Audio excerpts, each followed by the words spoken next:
Hey guys, here's a quick just walkthrough of the plan for your living room so that you can just see the model in 3D and not just on the design presentation sheets. So I'll just jump right into the floor plan because this is the main thing that changed with your living room, and you'll see that in your design sheets as well. But we moved away from the layout with the two chairs here and the sectional with the chaise and went with a big L-shaped sectional that kind of faces towards your TV.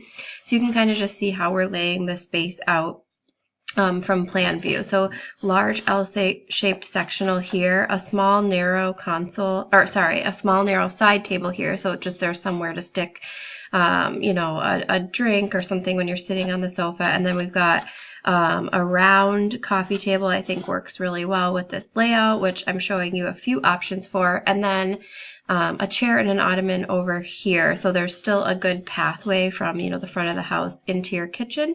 And we shrunk down the scale of this chair compared to the other two that we were showing, but we still have room for kind of like a movable ottoman so that this can kind of tuck around, but also can fit right in front of this chair if you want that to be more of a lounge space. Over on this wall, we're still showing a desk and chair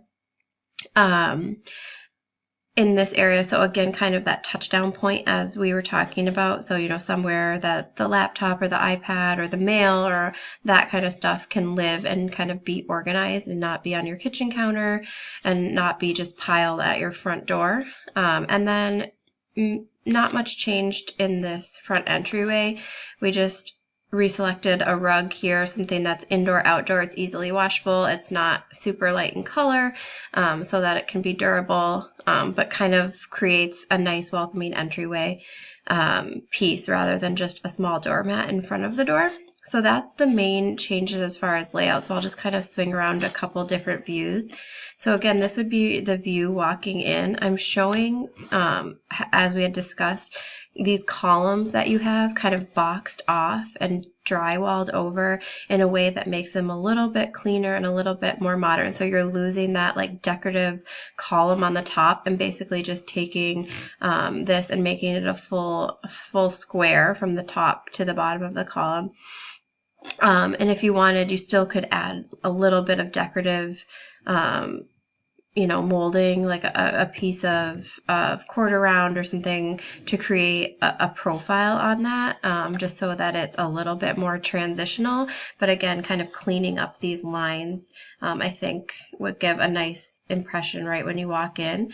And then we also are suggesting doing a chandelier. So I've given you a few options that will work for size. It's nice because you have a really high ceiling in here, so we can get away with something that's like 25 inches in diameter and still have plenty of clear space underneath to get through. I did note in your design presentation the mounting height, but generally you want about 6'8", 6'9" minimum underneath from floor to the bottom of your light fixture, just to ensure that nobody's hitting their head on it or hitting their arm when they're putting their jacket on in this area, but also just kind of making this a nice statement piece for right when you walk into the house.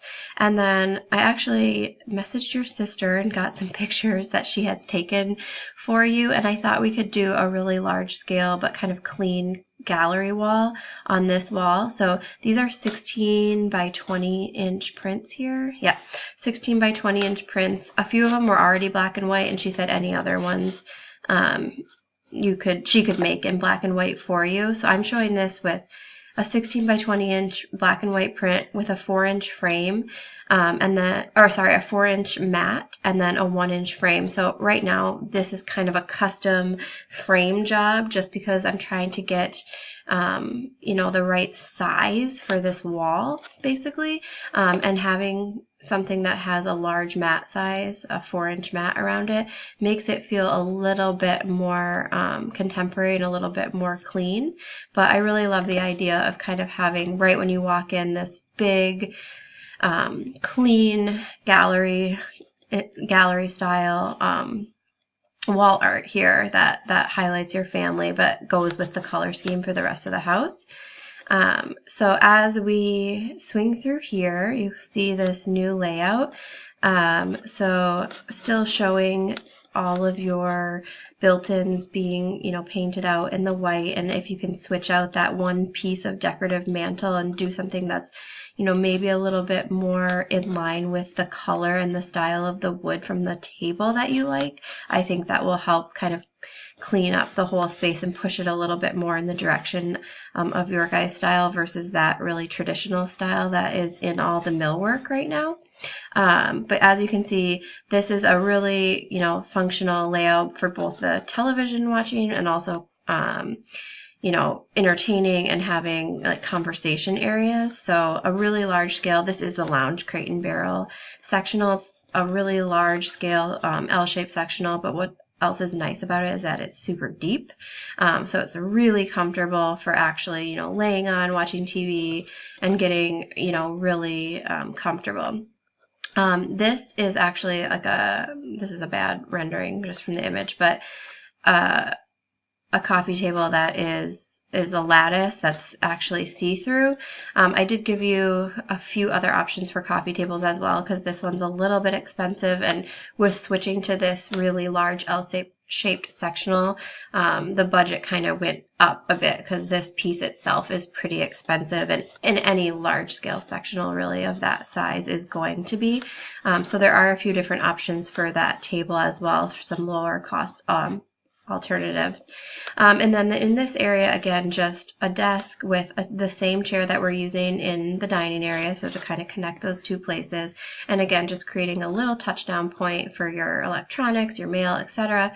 And then I put some art in here. This was just a print that's actually off of Etsy, which I really like. I think you guys have a strong connection to like the water and boating and to being outside and with your pool and everything. So it's just a really clean black and white contemporary print of a lake of waves, and I think it goes really well with everything else that we have going on. And it's nice, like it's a piece of art without having to be a portrait or a picture of your family. And then I'm just showing another frame up in here that has room for an 8x10 picture, so whatever kind of family picture or anything that's important to you guys could be stacked right in that frame above the art. So you can kind of see, looking this way, that's kind of looking from your kitchen dining space into the new living room. And then not a whole lot changed in here with the exception of this. So I did, in your pricing document, specified exactly out the sizes of these picture reels and the picture frames. It's just suggesting 6 of these kind of square, again, a little bit more contemporary in their size and their matting. And these are all available in Canada, super easy to buy. So you can create kind of a movable gallery wall, like I said here. So it's easy to switch these in and out. You don't have to put any nails in the wall or constantly be straightening pictures, because that's a huge problem actually with gallery walls. When you have a bunch of pictures hanging like this on a wall that gets a lot of movement past it, people walking by, these pictures always end up crooked and you'll be constantly straightening them. So by having them on a picture ledge, we kind of avoid that. Still showing the chandelier from Pottery Barn that you had ordered. And then on this wall, we switched out the wall planters to some of those circular wall planters that you like. These come in 2 different sizes of small and large. So we're specifying 3 of them, 2 small and 1 large, to kind of create a cool grouping for some wall plantings on that wall over there. Let's see. So that's pretty much everything, and it's all detailed out in your design package. As you can see, there's some still shots of everything I went through, and then everything has a tag number which coordinates directly to your pricing document so that you can order. Some of the things are from like Canadian sites, and I added a column in the pricing document that shows the currency that it showed in. So the things that are Canadian obviously have the Canadian dollar currency marked next to it, and then some of the things that are from Crate and Barrel or Pottery Barn have the US dollar currency marked next to it. So those would be things that would have to be sourced from a US site and brought in, or ordered from a US site and brought in, or however you guys go about doing that there, because it seems really complicated. But yeah, so you can kind of just flip through this and you should be able to easily find everything that that is in the pricing document linked right to there. So take some time to look over this. Let me know if you have any questions, and I look forward to hearing from you guys. Talk soon.